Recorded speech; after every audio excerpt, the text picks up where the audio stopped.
Start ചെയ്യാം അല്ലെ. ഇൻഷാല്ലാ. അൽഹംദുലില്ലാ സ്വലാത്തു വസ്സലാമു അലാ റസൂലില്ലാ വഅലാ ആലിഹി വസ്ഹബിഹി അജ്മഈൻ അമ്മാ ബഅദ്. റബ്ബി ഇശ്റഹ് ലി സദ്രി വയസ്സിർ ലി അംരി വഹ്ലുൽ ഉഖ്ദതം മിൻ ലിസാനി യഫ്ഖഹു ഖൗലി. اللهم لا سهل إلا ما جعلته سهلا وأنت تجعل الحزن إذا شئت سهلا رب زدني علما نافعا. അൽഹംദുലില്ലാ മാഷാ അല്ലാഹ്, ഒരുപാട് സന്തോഷം ഈ വേദിയിൽ ഒരിക്കൽ കൂടി സംസാരിക്കാൻ അവസരം കിട്ടിയതിൽ. പ്രിയ സഹോദരിമാരെ, അസ്സലാമു അലൈക്കും വറഹ്മത്തുള്ളാഹി വബറകാതുഹു. ആദ്യം തന്നെ ഇവിടേക്ക് എന്നെ ക്ഷണിച്ച, വീണ്ടും വീണ്ടും ഞങ്ങൾക്ക് അവസരങ്ങൾ നൽകിക്കൊണ്ട് ഇൻഫ്ലുവൻസർ സ്പീക്കേഴ്സ് എന്ന കോഴ്സിലൂടെ ഞങ്ങളുടെ ലൈഫ് ടോട്ടലി ചേഞ്ച് ചെയ്തുകൊണ്ട് എങ്ങനെ ഒരു ബെറ്റർ മുസ്ലിം ആവാം, അല്ലെങ്കിൽ ഒരു ബെസ്റ്റ് ഇസ്ലാമിക് വുമൺ ആവാം എന്നത് ഞങ്ങളെ ട്രെയിൻ ചെയ്തുകൊണ്ടിരിക്കുന്ന ഞങ്ങൾക്ക് ഏറ്റവും പ്രിയപ്പെട്ട ഞങ്ങളുടെ മുന്തസ് മാമിന് ഞാൻ നന്ദി പറയുകയാണ്. ജസാക്കുമുല്ലാഹ് ഖൈർ. അൽഹംദുലില്ലാ അള്ളാഹുവിന് നന്ദി പറഞ്ഞുകൊണ്ട് ഇന്നത്തെ വിഷയത്തിലേക്ക് കടക്കുകയാണ്. മനസ്സും ഈമാനും കരുത്തുറ്റതാവാൻ എന്ന വിഷയത്തെ സംബന്ധിച്ചാണ് ഞാൻ ഇന്ന് സംസാരിക്കാൻ ഉദ്ദേശിക്കുന്നത്. നബി സല്ലല്ലാഹു അലൈഹി വസല്ലമയുടെ ഒരു ഹദീസ് ഞാൻ ഇവിടെ തുടങ്ങി വെക്കുകയാണ്. അബൂ ഹുറൈറ റളിയല്ലാഹു അൻഹുവിൽ നിന്നും റിപ്പോർട്ട് ചെയ്തത്, റസൂൽ സല്ലല്ലാഹു അലൈഹി വസല്ലമ പറഞ്ഞു, അൽ മുഅ്മിനു ഖവിയ്യുൻ ഖൈറുൻ വ അഹബ്ബ ഇലല്ലാഹി മിനൽ മുഅ്മിനുൽ ളഈഫു വഫീ കുല്ലി ഖൈർ. അൽ മുഅ്മിനുൽ ഖവിയ്യുൻ, ശക്തനായിട്ടുള്ള വിശ്വാസിയാണ്, ഖൈറുൻ വ അഹബ്ബ ഇലല്ലാഹ്, അള്ളാഹുവിന് ഏറ്റവും ഇഷ്ടവും ഏറ്റവും ഉത്തമനും. അപ്പൊ മുഅ്മിനീങ്ങളിൽ അള്ളാഹുവിന് ഏറ്റവും ഇഷ്ടമുള്ള മുഅ്മിന് ഖവിയ്യുനായിട്ടുള്ള മുഅ്മിനാണ്, ളഈഫായിട്ടുള്ള മുഅ്മിനേക്കാൾ. എന്നാലോ വഫീ കുല്ലി ഖൈർ, എല്ലാവരിലും ഖൈറുണ്ട് തരം. രണ്ടു ടൈപ്പായിട്ട് മുഅ്മിനീങ്ങളെ മാറ്റുകയാണ്. ഒന്ന് പവർഫുൾ ആയിട്ടുള്ള നല്ല ശക്തരായിട്ടുള്ള മുഅ്മിനീങ്ങൾ, രണ്ടാമതായിട്ട് ളഈഫായിട്ടുള്ള മുഅ്മിനുകൾ. നമ്മൾ ശക്തരായിട്ടുള്ള മുഅ്മിനീങ്ങളാണോ അല്ലയോ എന്ന് നാം പരിശോധിക്കേണ്ടത്. അത് എങ്ങനെയാണ് നാം പരിശോധിക്കുക? പരിശുദ്ധ ഖുർആനിൽ സൂറ അൻകബൂത്തിൽ 2-ാമത്തെ ആയത്തിൽ അല്ലാഹു സുബ്ഹാനഹു തആല പറയുന്നുണ്ട്, അഹസിബന്നാസു അൻ യുത്റകൂ അൻ യഖൂലൂ ആമന്നാ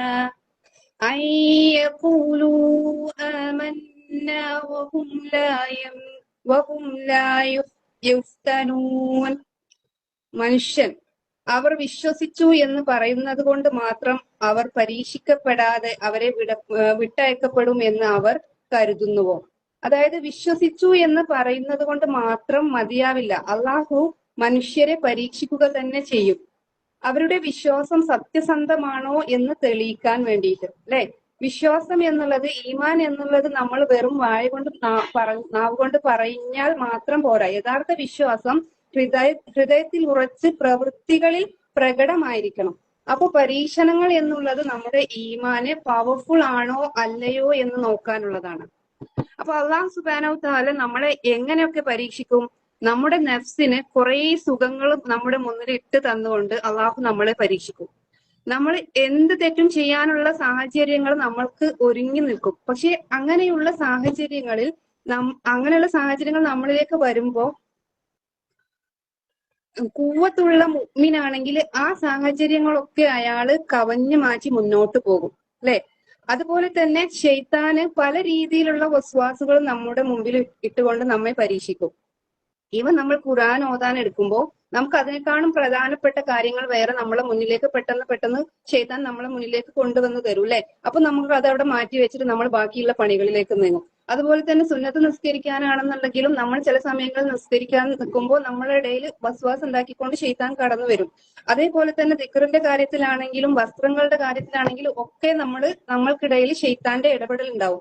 ഇങ്ങനെ നമ്മുടെ നഫ്സില് വസ്വാസ് ഉണ്ടാക്കിക്കൊണ്ട് നമ്മുടെ നഫ്സിൽ വസ്വാസ് ഉണ്ടാക്കിക്കൊണ്ട് നമ്മെ പരീക്ഷിക്കും. അതുപോലെ തന്നെ രോഗങ്ങളും പ്രയാസങ്ങളും ബുദ്ധിമുട്ടുകളും നൽകിക്കൊണ്ടും നമ്മുടെ പ്രിയപ്പെട്ടവരെയൊക്കെ മരണപ്പെടുത്തിക്കൊണ്ടും സാമ്പത്തിക പ്രയാസങ്ങൾ വരുത്തിക്കൊണ്ടും മക്കളിലൊക്കെ രോഗങ്ങൾ നൽകിക്കൊണ്ടും നമ്മെ പരീക്ഷിക്കും, അല്ലെ? അങ്ങനെ ഏത് രീതിയിലും അള്ളാഹു നമ്മളെ പരീക്ഷിക്കാം. ഈ പരീക്ഷണങ്ങള് നമ്മുടെ ഈമാനിന് കൂവത്തുണ്ടോ എന്ന് നോക്കുന്നതിന് വേണ്ടിയിട്ടാണ്. അപ്പൊ നമ്മൾ മാറേണ്ടത് നല്ല കൂവത്തുള്ള ഈമാനിന്റെ ഉടമകളായിട്ടാണ്. അതിന് എന്താണ് ഒരു വഴി? ഒന്നാമത്തേത് നമ്മൾ അള്ളാഹുവിനെ കുറിച്ച് അറിയുക എന്നതാണ്. അള്ളാഹുവിന്റെ അസ്മാഹുൽ ഹുസ്ന, അള്ളാഹുവിന്റെ അസ്മാഹു സിഫാത്തുകൾ നമ്മൾ മനസ്സിലാക്കുക. അള്ളാഹു അലീമാണ്, അള്ളാഹു ബസീറാണ് എന്നുള്ള ഈ രണ്ട് ഇസ്മ മനസ്സിലാക്കിയാല് ഒരാള് പിന്നീട് അയാൾക്ക് തെറ്റ് ചെയ്യാൻ കഴിയുകയില്ല, അയാൾക്ക് തെറ്റ് ചെയ്യാനായിട്ട് തോന്നുകയില്ല. കാരണം അള്ളാഹു അലീമാണ് എന്ന് പറയുകയാണ്. ഒരു തിന്മ ചെയ്യാനുള്ള സാഹചര്യം നമ്മിലേക്ക് വരുമ്പോൾ അള്ളാഹുവിന്റെ ഈ ഒരു ഇസ്മ നമ്മുടെ മനസ്സിലേക്ക് വരും, അല്ലെ? അള്ളാഹു ഇത് അറിയുന്നുണ്ടല്ലോ, അള്ളാഹു അലീമാണല്ലോ. എന്റെ മക്കൾ അറിഞ്ഞിട്ടില്ലെങ്കിലും നാട്ടുകാരറിഞ്ഞിട്ടില്ലെങ്കിലും കുടുംബക്കാരറിഞ്ഞിട്ടില്ലെങ്കിലും അള്ളാഹു അറിയുന്നുണ്ടല്ലോ, അല്ലെ? അള്ളാഹു ഇത് കാണുന്നുണ്ടല്ലോ, അള്ളാഹു ബസീറാണല്ലോ, അല്ലെ? ഇങ്ങനെ നാളെ അള്ളാഹുവിന്റെ മുമ്പിൽ എത്തുന്ന സമയത്ത് ഈ ഒരു തെറ്റിനെ സംബന്ധിച്ച് അള്ളാഹു ചോദിച്ചാല് എനിക്ക് എന്താ പറയാൻ കഴിയുക, അല്ലെ? എനിക്ക് എന്ത് മറുപടി അള്ളാഹുവിന്റെ അടുത്ത് പറയാൻ കഴിയുക?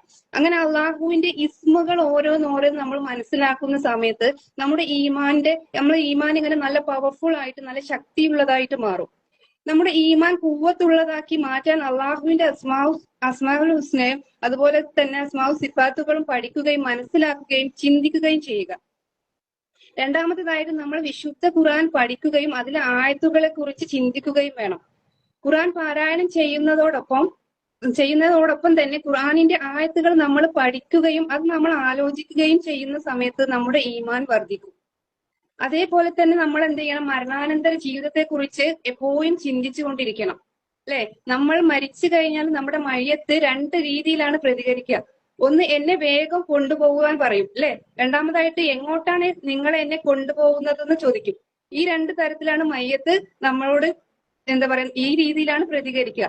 അതിനു മുമ്പ് തന്നെ നമുക്ക് നമ്മുടെ മലക്കുൽ മൗത്ത് വരുന്ന സമയത്ത്, റൂഹ് പിടിക്കാനായി വരുന്ന സമയത്ത്, ആ സമയത്താണ് നമ്മുടെ ജീവിതത്തിന്റെ റിസൾട്ട് പ്രഖ്യാപിക്കുക, അല്ലെ? നമ്മൾ വിജയിയാണോ, നമ്മൾ സ്വർഗത്തിലേക്കുള്ള ആളാണോ? അതൊക്കെ നമ്മളിങ്ങനെ ആലോചിക്കുന്ന സമയത്ത് അമൽ സോലിഹാത്തുകൾ നമ്മുടെ ജീവിതത്തിൽ ഇങ്ങനെ വർദ്ധിച്ചുകൊണ്ടിരിക്കും. അതിനനുസരിച്ച് നമ്മുടെ ഈമാൻ ഇങ്ങനെ കൂവത്തുള്ളതായിട്ട് മാറും. പിന്നെ നമ്മൾ ഖബറിൽ വെച്ച് നമ്മുടെ മക്കൾ പിരിഞ്ഞു പോകും, അല്ലെ? നമ്മുടെ മക്കളും നമ്മുടെ കുടുംബക്കാരും നാട്ടുകാരെല്ലാവരും നമ്മളെ ഖബറിൽ വെച്ചിട്ട് തിരിഞ്ഞു പോകും. ആ സമയത്ത് ഖബറിൽ ആ ഒരു മണ്ണിൽ കിടക്കുന്ന സമയത്ത് നമ്മളോട് നമ്മുടെ വർത്താനം എന്താണ് എന്ന് ചോദിക്കാന് വാട്സപ്പിൽ ആരും മെസ്സേജ് അയക്കൂല, അല്ലെ? ഇന്ന് നമ്മളോട് മെസ്സേജ് അയക്കാനും നമ്മളെ വിവരങ്ങൾ ചോദിക്കാനും ഒരുപാട് ആളുകളുണ്ട്. പക്ഷെ നമ്മൾ ഖബറിൽ കിടക്കുന്ന സമയത്ത് നമ്മളോട് ചോദിക്കാനോ നമ്മുടെ വിവരങ്ങൾ അന്വേഷിക്കാനോ നമ്മളെ വിളിക്കാനോ ആരും തന്നെ ഉണ്ടാവൂല. നമ്മളെ ഒരു ഫോൺ വിളിക്കാൻ പോലും ഒരാളും ഉണ്ടാവില്ല. ആ സമയത്ത് ഞാൻ ഇപ്പോൾ ഖബറിലാണ് എന്ന് നമുക്കൊരു സ്റ്റാറ്റസ് വാട്സപ്പിൽ വെക്കാനോ ഇൻസ്റ്റാഗ്രാമിൽ ഒരു സ്റ്റോറി വെക്കാനോ ഒന്നും തന്നെ നമുക്ക് കഴിയില്ല. അങ്ങനെ നമ്മൾ ഏകാംഗിയായിട്ട് കിടക്കുന്ന ആ ഒരു സമയത്ത് നമ്മൾ ഈ ഭൂമിയിൽ ജീവിച്ചിരിക്കുന്ന കാലം നമ്മൾ ചെയ്ത നല്ല അമൽ സോലിഹാത്തുകളാണ് നമുക്ക് അവിടെ തണലായിട്ടുണ്ടാവുക, അല്ലെ? അതല്ല നമ്മൾ തിന്മകളാണ് ചെയ്തതെങ്കിലോ അത് നമുക്ക് അവിടെ പ്രയാസകരമായിട്ടുള്ള അവസ്ഥയാവും എത്തിക്കുക. അപ്പൊ ഇങ്ങനെയുള്ള കാര്യങ്ങളൊക്കെ ആലോചിക്കുന്ന സമയത്ത് നമ്മുടെ ഈമാന് നമുക്ക് കരുത്തുറ്റതാക്കാൻ സാധിക്കും. അതുപോലെ തന്നെ ഖബറിൽ നിന്ന് എല്ലാവരും എഴുന്നേറ്റ് വരുന്ന ഒരു സമയമുണ്ട്, അല്ലെ? അന്ത്യനാളെത്തുന്ന സമയത്ത് കൽ ഫറാഷിൻ മബ്സൂസ്, ഈയാമ്പാറ്റകളെ പോലെ ഖബറിൽ നിന്ന് മനുഷ്യർ പുറത്തേക്ക് വരും. എന്നിട്ട് മഹ്ശറ മൈതാനത്ത് ഒരുമിച്ച് കൂട്ടുന്ന സമയത്ത് നഫ്സി നഫ്സി എന്ന് പറയുന്ന, അല്ലെ? നമ്മുടെ മക്കളെ കുറിച്ച് നമുക്ക് ആലോചന ഇല്ലാതാകുന്ന ഒരു സമയം, അല്ലെ? ഈ ലോകത്ത് നമ്മൾ ഏറ്റവും കൂടുതൽ സമയം ചെലവഴിക്കുന്നത് നമ്മുടെ മക്കളെ കുറിച്ച് ചിന്തിച്ചിട്ടാണ്. അവരുടെ ആരോഗ്യവും വിദ്യാഭ്യാസവും അവരുടെ ഭാവിയും നമ്മുടെ ജീവിതത്തിലെ മുഖ്യ സമയവും നമ്മൾ ചെലവഴിക്കുന്നത് നമ്മുടെ മക്കൾക്ക് വേണ്ടിയിട്ടാണ്, അല്ലെ? നമ്മുടെ ചിന്തയായാലും നമ്മുടെ പ്രവൃത്തികളും ഒക്കെ നമ്മുടെ മക്കളെ അവരുടെ നല്ല ഭാവിക്ക് വേണ്ടിയിട്ടാണ്, അല്ലെ? എന്നാൽ ഈ മക്കളെ കുറിച്ച് നമ്മൾ ചിന്തിക്കാത്ത, നമ്മളെ കുറിച്ച് മക്കൾ ചിന്തിക്കാത്ത, നമ്മുടെ മാതാപിതാക്കൾ ചിന്തിക്കാത്ത, നമ്മുടെ സഹോദരങ്ങളും സഹോദരിമാരും ചിന്തിക്കാത്ത ആ ഒരു സമയം വരാനുണ്ട്, അല്ലെ? അതൊക്കെ നമ്മളിങ്ങനെ ചിന്തിക്കുക. അതോടൊപ്പം തന്നെ നരകത്തില് പിന്നെ സിറാത്ത് എന്നൊരു പാലല്ലേ, അതിലൂടെ നമ്മൾ ഇങ്ങനെ കടന്നു പോകേണ്ട ഒരു സമയം. ഇതൊക്കെ ആലോചിക്കുമ്പോൾ, ഇങ്ങനെ ഒരു മരണാനന്തര ജീവിതത്തെ കുറിച്ച് ആലോചിക്കുമ്പോൾ അത് നമ്മുടെ ജീവിതവുമായിട്ട് കണക്ട് ചെയ്താല് നമ്മുടെ ഈമാന് കൂവത്തുള്ളതായിട്ട് മാറും. മറ്റൊന്ന്, നല്ല ആളുകളുമായിട്ട് കൂട്ടുകൂടുക എന്നതാണ്. നല്ല ആളുകളുമായിട്ട് നമ്മുടെ സൗഹൃദമെങ്കിൽ അവരിലുള്ള നന്മകൾ നമ്മിലേക്ക് കടന്നു വരും, അല്ലെ? നമ്മളെ കൂട്ടുകെട്ട് നല്ലതാണെങ്കിൽ അവരിലുള്ള നന്മകള്, അള്ളാഹുമായിട്ട് അടുപ്പമുള്ള ആൾക്കാരുമായിട്ടാണ് നമ്മുടെ കൂട്ടുകെട്ടെങ്കിൽ നമുക്ക് അവരിൽ നിന്നുള്ള നന്മകൾ നമ്മളിൽ എത്തും. നമ്മുടെ ജീവിതത്തിൽ വരുന്നതോട് കൂടി നമ്മുടെ ഈമാന് ശക്തിയുള്ളതായിട്ട് മാറും. അപ്പൊ നമ്മുടെ സുഹൃത്ത് ബന്ധങ്ങൾ എങ്ങനെയുള്ളതാണ് എന്ന് നാം ഓരോരുത്തരും പരിശോധിച്ചു കൊണ്ടിരിക്കണം. ലൈഫായിട്ടുള്ള ഈമാൻ കുറയുന്ന രീതിയിലുള്ള സുഹൃത്തുക്കളാണോ നമ്മുടേത്, അതല്ല ശക്തരായിട്ട് ഈമാനുള്ള ആൾക്കാരാണോ നമ്മുടെ കൂട്ടുകെട്ട് എന്ന് നാം ഓരോരുത്തരും ചിന്തിക്കേണ്ടതാണ്. എല്ലാ സുഹൃത്തുക്കളെയും ഒഴിവാക്കണം എന്നല്ല പറയുന്നത്, അവരുടെ ലൈഫായിട്ടുള്ള ഈമാനിലേക്ക് നമ്മൾ തരം താഴ്ന്നു പോവാതിരിക്കുക അല്ലെ. നമ്മളെ ഈമാനിനെ ലോ ലെവലിലേക്ക് എത്തിക്കുന്ന കൂട്ടുകെട്ടാണ് നമുക്കുള്ളതെങ്കിൽ അതിലേക്ക് നമ്മൾ തരം താഴാതിരിക്കുക അല്ലെ. നമുക്ക് നല്ല ശക്തി തരുന്ന, നമ്മുടെ ഈമാൻ നിലനിർത്താൻ പറ്റുന്ന അത്തരം കൂട്ടുകെട്ടിൽ നമ്മൾ വ്യാപൃതരാകുക അല്ലെ. അതുപോലെ തന്നെ ജീവിതത്തിൽ പരീക്ഷണങ്ങൾ വരുന്ന സമയത്ത് നമ്മുടെ ജീവിതം പല പ്രയാസങ്ങളിലൂടെയും ആയിരിക്കും നമ്മൾ കടന്നു പോകുന്നത്. ചിലതൊക്കെ എന്താണ് കഴിഞ്ഞു പോയ കാലത്ത് സംഭവിച്ചിട്ടുള്ളതാണ് അല്ലെ.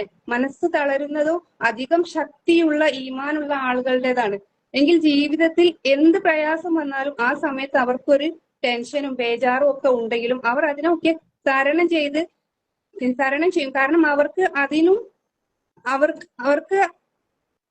അവർക്ക് അതിലൊരു പ്രയാസം ഉണ്ടായിട്ടുണ്ടെങ്കിലും കാരണം അവർ മനസ്സിലാക്കിയിട്ടുണ്ട് എന്ത്, ആ സമയത്ത് ആ പ്രയാസങ്ങൾ വരുന്ന സമയത്ത്, പരീക്ഷണങ്ങൾ വരുന്ന സമയത്ത് അവർക്കത് പ്രയാസമാണെങ്കിലും അവർ മനസ്സിലാക്കിയിട്ടുണ്ട് ഈ കാര്യങ്ങളൊക്കെ എന്റെ പ്രിയപ്പെട്ടവർ മരണപ്പെട്ടതും എന്റെ മക്കൾക്ക് രോഗം വന്നതും അതേപോലെ തന്നെ എന്റെ സാമ്പത്തിക അവസ്ഥ ഇങ്ങനെ ആയതും എന്റെ ശാരീരിക അവസ്ഥ ഇങ്ങനെ ആയതും ഒക്കെ ഇങ്ങനെ തുടങ്ങി എന്ത് പ്രയാസങ്ങളാണെങ്കിലും അതെല്ലാം ഞാൻ തീരുമാനിച്ചിട്ട് നടന്ന കാര്യമല്ല അല്ലെ.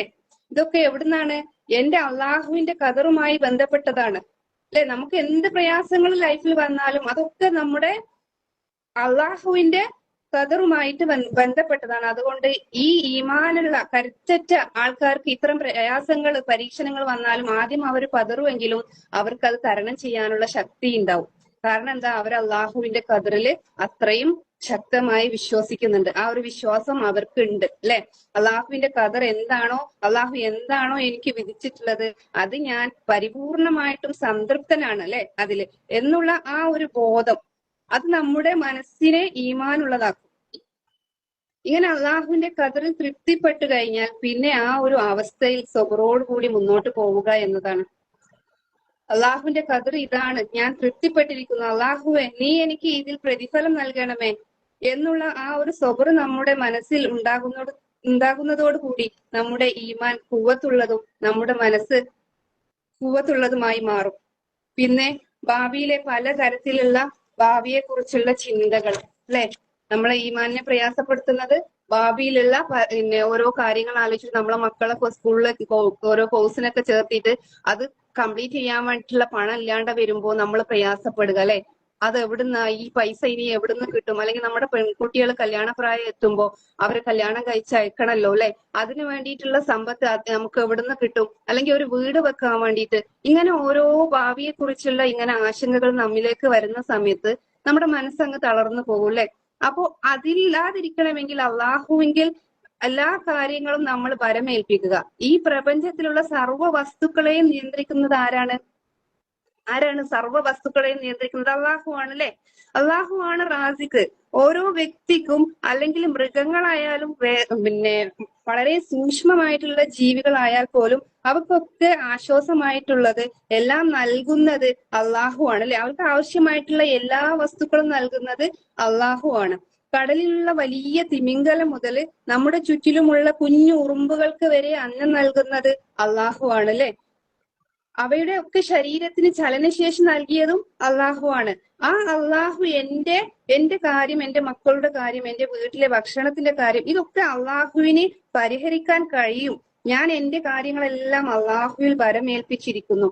ആ ഒരു തവക്കൽ നമ്മളിൽ ഉണ്ടാകുമ്പോ നമ്മുടെ മനസ്സ് ശക്തമാവും അല്ലെ. നമ്മുടെ ഈമാന് കൂവത്തുള്ളതായിട്ട് മാറും.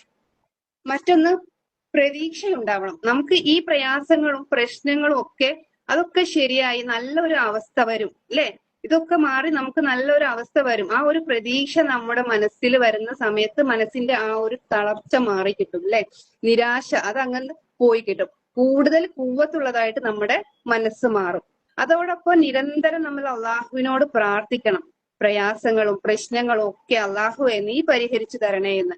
എപ്പോഴും നമ്മൾ അള്ളാഹുവിന്റെ അടുത്ത് പ്രാർത്ഥിച്ചു കൊണ്ടേയിരിക്കണം. അപ്പൊ ഈമാൻ ഖുവ്വത്തുള്ളതാവാൻ വേണ്ടിയിട്ട് ഒരുപാട് മാർഗങ്ങളിൽ ചിലതാണ് ഞാൻ ഇവിടെ സൂചിപ്പിച്ചത്. ഒന്ന്, അള്ളാഹുവിന്റെ അസ്മാവ് സിഫാത്തുകൾ നമ്മൾ പഠിക്കുക, അല്ലെ? അവയെ കുറിച്ച് നമ്മൾ ചിന്തിക്കുകയും ചെയ്യുക. അതുപോലെ തന്നെ വിശുദ്ധ ഖുർആന് പഠിക്കുകയും അതിലെ ആയത്തുകളെ കുറിച്ച് നമ്മൾ ചിന്തിക്കുകയും ചെയ്യുക. മൂന്നാമതായിട്ട് മരണാനന്തര ജീവിതത്തെ കുറിച്ച് നമ്മൾ ചിന്തിച്ചുകൊണ്ടേയിരിക്കുക, അല്ലെ? നമ്മൾ ഇവിടെ ഒരിക്കലും നമ്മൾ ശാശ്വതമല്ല, അല്ലെ? നമുക്കെല്ലാവരും ഇവിടുന്ന് പോവാനുള്ളതാണ്. അതുകൊണ്ട് മരണാനന്തര ജീവിതത്തെ കുറിച്ച് നമ്മൾ എപ്പോഴും ചിന്തിക്കുക. നമ്മുടെ ജീവിതത്തിൽ കഴിഞ്ഞു പോയ പ്രയാസങ്ങൾ അത് നമ്മൾ സ്വബറോട് കൂടി കാണുക. അതേപോലെ തന്നെ വരാനിരിക്കുന്ന കാര്യങ്ങളെ കുറിച്ച് നമ്മൾ ആവലാതിപ്പെടാതെ അത് അള്ളാഹുവിൽ വരമേൽപ്പിച്ചുകൊണ്ട് ഇരിക്കുക. അതേപോലെ തന്നെ പ്രതീക്ഷയുള്ളവരായിട്ട് നമ്മൾ മാറുകയും ചെയ്യുക. അതോടൊപ്പം നമ്മൾ പ്രാർത്ഥിക്കുകയും ചെയ്യുക. ഇങ്ങനെ ആവുന്ന സമയത്ത് ഈഫായിട്ടുള്ള ഈമാനിൽ നിന്ന് ഖുവ്വത്തുള്ള ഈമാൻ നമുക്ക് ഉണ്ടാവും. അങ്ങനെ ഖുവ്വത്തുള്ള മുഅ്മിനീങ്ങളായിട്ട് നാം മാറും എന്നതാണ്. വഫീ കുല്ലി ഖൈർ, അപ്പോ എല്ലാ മുഅ്മിനുകളിലും ഖൈർ ഉണ്ട് താനും. അപ്പൊ നമുക്ക് ഈമാനിന്റെ അവസ്ഥ ഇതെങ്ങനെ, ചില സമയത്ത് നമുക്ക് അങ്ങോട്ടും ഇങ്ങോട്ടൊക്കെ ഇങ്ങനെ ചാഞ്ചാടിക്കൊണ്ടിരിക്കും, അല്ലെ? അപ്പൊ ഇങ്ങനെ ലോ ലെവലായി നമ്മളെ ഈമാൻ ഇങ്ങനെ കുറഞ്ഞു വരുന്ന സമയത്ത് നമുക്ക് ഈ പറഞ്ഞ കാര്യങ്ങളൊക്കെ നമുക്കൊന്ന് ട്രൈ ചെയ്ത് നോക്കാം, അല്ലെ? നമുക്ക് പരിശ്രമിച്ച് നോക്കാം. അടുത്തതായി പറയുന്നത് ഇഹ്രിസ് അലാ മാ യൻഫഅ്, നിനക്ക് ഉപകാരമുള്ള കാര്യങ്ങളിൽ നീ തിരക്കുള്ള ആളായിട്ട് മാറണം എന്നതാണ്. അപ്പൊ നമുക്ക് കിട്ടിയിട്ടുള്ള ഏറ്റവും വലിയ സമ്പത്ത് അത് നമ്മുടെ സമയമാണ്, അല്ലെ? ആ സമയം നമ്മൾ ഉപയോഗിക്കുന്നത് നമുക്ക് ഉപകാരമുള്ള കാര്യങ്ങൾക്ക് വേണ്ടി ആയിരിക്കണം. ഒന്നെങ്കിൽ നമുക്ക് ദുനിയാവിൽ ഉപകാരം കിട്ടണം, അല്ലെങ്കിൽ ആഖിറത്തിൽ നമുക്ക് അതുകൊണ്ട് ഉപകാരം കിട്ടണം. ഈ രണ്ട് ലോകത്തും ഉപകാരം കിട്ടാത്ത കാര്യങ്ങൾക്ക് വേണ്ടി നമ്മുടെ വിലപ്പെട്ട സമയത്തെ നമ്മൾ പാഴാക്കി കളയരുത് എന്നതാണ്, അല്ലെ? ഇഹ്രിസ് അലാ മാ യൻഫഅ്. നമ്മൾ എന്തെങ്കിലും കാരണങ്ങള് എന്തെങ്കിലും കാര്യങ്ങൾ പഠിക്കുന്നതിന് വേണ്ടിയിട്ടോ, അല്ലെങ്കിൽ ഒരു തൊഴിൽ പഠിക്കുന്നതിന് വേണ്ടിയിട്ടോ, അല്ലെങ്കിൽ ഖുർആൻ പഠിക്കുന്നതിന് വേണ്ടിയിട്ട്, അങ്ങനെ ഏതായാലും നമ്മൾക്ക് ഉപകാരമുള്ള കാര്യങ്ങൾക്കായിരിക്കണം നമ്മുടെ സമയം ചെലവഴിക്കേണ്ടത്, അല്ലെ? നമ്മൾ ഓരോ ദിവസവും കഴിയുന്തോറും നമ്മുടെ സമയം ഒരു ദിവസത്തിൽ നാം എങ്ങനെ ഉപയോഗിച്ചു, എന്റെ സമയം എങ്ങനെയാണ് ഞാൻ ചെലവഴിച്ചത്, അതിൽ എന്ത് ഉപകാരമാണ് എനിക്ക് ഉണ്ടായിട്ടുള്ളത് എന്നിങ്ങനെ നാം ഓരോ ദിവസവും നമ്മളെ വിലയിരുത്തിക്കൊണ്ട് നമ്മൾ ഓരോ ദിവസം രാത്രിയാവുമ്പോൾ നമ്മൾ ചിന്തിക്കണം, ഇന്നത്തെ ദിവസം എനിക്ക് എങ്ങനെയുള്ള ദിവസമായിരുന്നു, എനിക്ക് ഉപകാരമുള്ള ദിവസമായ, എന്റെ സമയം എവിടൊക്കെയാണ് എനിക്ക് നഷ്ടപ്പെട്ടു പോയത് എന്നുള്ളത് നാം ഓരോരുത്തരും ചിന്തിക്കേണ്ടതുണ്ട്. നമുക്ക് കിട്ടിയിട്ടുള്ള സമയവും സാഹചര്യവും ആരോഗ്യവും ഒക്കെ നമുക്ക് ഉപകാരമുള്ള പ്രവർത്തനങ്ങൾക്ക് വേണ്ടിയിട്ട് നാം വിനിയോഗിക്കുകയും ചെയ്യുക. അതുപോലെ തന്നെ വസ്തഈനു ബില്ലാഹ്, നീ അള്ളാഹുവിനോട് സഹായം തേടുക. അപ്പൊ നമുക്ക് ഉപകാരമുള്ള കുറെ കാര്യങ്ങൾക്ക് വേണ്ടിയിട്ട് നമ്മൾ സമയം ചെലവഴിക്കുന്നു, അല്ലെ? അതേപോലെ ഈ ചെയ്യുന്നതോടൊപ്പം തന്നെ നമ്മൾ എന്ത് ചെയ്യണം? നല്ല രീതിയിൽ ആകുന്നതിന് വേണ്ടി, ഈ കാര്യങ്ങളെല്ലാം നല്ല രീതിയിൽ ആകുന്നതിന് വേണ്ടിയിട്ട് അള്ളാഹുവിനോട് നമ്മൾ സഹായം തേടിക്കൊണ്ടേയിരിക്കണം. അതുപോലെ തന്നെ വലാ തഹ്സൻ, നീ ഒരിക്കലും ദുർബലനായിട്ട് മാറരുത്, നീ തളർന്ന ഒരാളായിട്ട് മാറരുത്. നീ അള്ളാഹുവിനെ സൂക്ഷിക്കുകയും നീ അലസനോ മടിയനോ ആയിട്ട് മാറരുത് എന്നതാണ്, അല്ലെ? വലാ തഹ്സൻ, നീ ഒരിക്കലും അലസനോ മടിയനോ ആയിട്ട് മാറരുത്. മറ്റുള്ളവർ നമ്മളെ കുറിച്ച് പരിഹസിക്കുമ്പോൾ, അല്ലെങ്കിൽ നമ്മളെ കുറിച്ച് കുത്തുവാക്കുകൾ പറയുമ്പോൾ നമ്മൾ തളർന്നു പോകരുത്, അല്ലെ? അവരുടെ വാക്കുകൾക്ക് നമ്മൾ അവരുടെ വാക്കുകൾ നമ്മളെ കീഴ്പ്പെടുത്താൻ കഴിയരുത്. എന്നാൽ നമ്മൾ ആവേണ്ടത് എങ്ങനെയാണ്? ആരെന്നെ കുറിച്ച് എന്ത് പറഞ്ഞാലും എനിക്കൊരു ജീവിത ലക്ഷ്യമുണ്ട്, അല്ലെ? എനിക്കൊരു ജീവിത മാർഗമുണ്ട്. അവരുടെ വാക്കുകൾ അവർ പറഞ്ഞാലും ഇല്ലെങ്കിലും എനിക്ക് എന്റെ ജീവിതം ഞാൻ ജീവിക്കും. അവരുടെ വാക്കുകൾ നമ്മുടെ മനസ്സിനെ കീഴ്പ്പെടുത്തരുത്. ആ ഒരു രീതിയിൽ നല്ല കൂവത്തുള്ള ഒരു കൽബിന്റെ ഉടമയായിട്ട് നമ്മൾ മാറണം. വലാ തഅ്സൻ, നീ ഒരിക്കലും തന്നെ ദുർബലനായിട്ട് മാറരുത്. അപ്പൊ ഞാൻ ഇവിടെ സൂചിപ്പിക്കേണ്ടത് ഒരു ഹദീസാണ്. റസൂൽ സല്ലല്ലാഹു അലൈഹി വസല്ലമയുടെ ഒരു ഹദീസായിരുന്നു, അല്ലെ?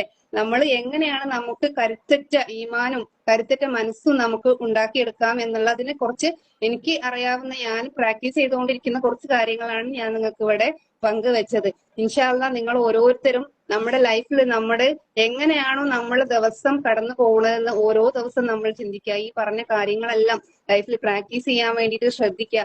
കുറെ കാലങ്ങളായിട്ട് ഞാനും പ്രാക്ടീസ് ചെയ്തുകൊണ്ടിരിക്കുകയാണ്. 3-4 വർഷങ്ങൾക്ക് മുമ്പേ ഞാൻ ഈ ഒരു അവസ്ഥയിൽ ആയിരുന്നില്ല. അള്ളാഹുവിനെ കുറിച്ച് ഇത്രയധികം ചിന്തിക്കുന്ന ഒരു സമയത്തിലേക്ക് എത്താൻ വേണ്ടിയിട്ട് എന്നെ പ്രേരിപ്പിച്ചതും എന്നെ എത്തിച്ചത് ഈ രീതിയിലുള്ള കാര്യങ്ങൾ ഞാൻ പ്രാക്ടീസ് ചെയ്തത് കൊണ്ടാണ്.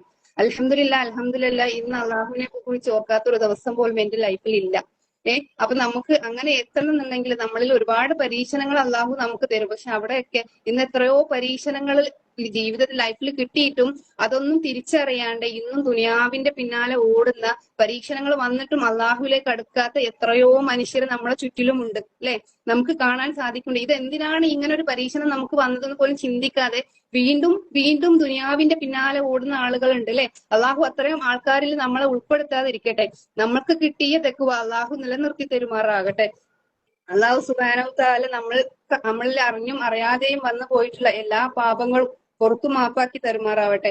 അള്ളാഹുവെ, ഞങ്ങളുടെ ശാരീരികവും മാനസികവും സാമ്പത്തികവുമായ എല്ലാ പ്രയാസങ്ങളും നീ ദൂരീകരിക്കണേ റബ്ബെ. അള്ളാഹുവെ, ഞങ്ങളുടെ രോഗങ്ങൾക്ക് നീ ശിഫ നൽകണേ അള്ളാഹ്. അള്ളാഹുവെ, ഞങ്ങളുടെ കടങ്ങൾ നീ വീട്ടി തരണേ നാഥ. അള്ളാഹുവെ, ഞങ്ങളുടെ മക്കളെ സോലിഹായ മക്കളാക്കി നീ മാറ്റണേ റഹ്മാനെ. അള്ളാഹുവെ, ഞങ്ങളിൽ നിന്നും മരണപ്പെട്ടു പോയ ഞങ്ങളുടെ പ്രിയപ്പെട്ടവർക്ക് നീ മഫ്റത്തും റഹ്മത്തും നൽകണ റഹ്മാനെ.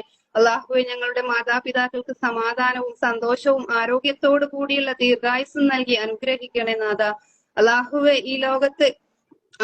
ലോകത്ത് എല്ലാ ഇടത്തുമുള്ള മുസ്ലിങ്ങൾക്കും ദീനനുസരിച്ച് നിർഭയത്വത്തോടെ സമാധാനത്തോടെ ജീവിക്കാനുള്ള സാഹചര്യം നൽകി നീ അനുഗ്രഹിക്കണേ റഹ്മാനെ. اللهم ربنا آتنا في الدنيا حسنة وفي الآخرة حسنة وقنا عذاب النار. اللهم اغفر للمؤمنين والمؤمنات والمسلمين والمسلمات والأحياء منهم والأموات. اللهم أعز الإسلام والمسلمين وأذل الشرك والمشركين.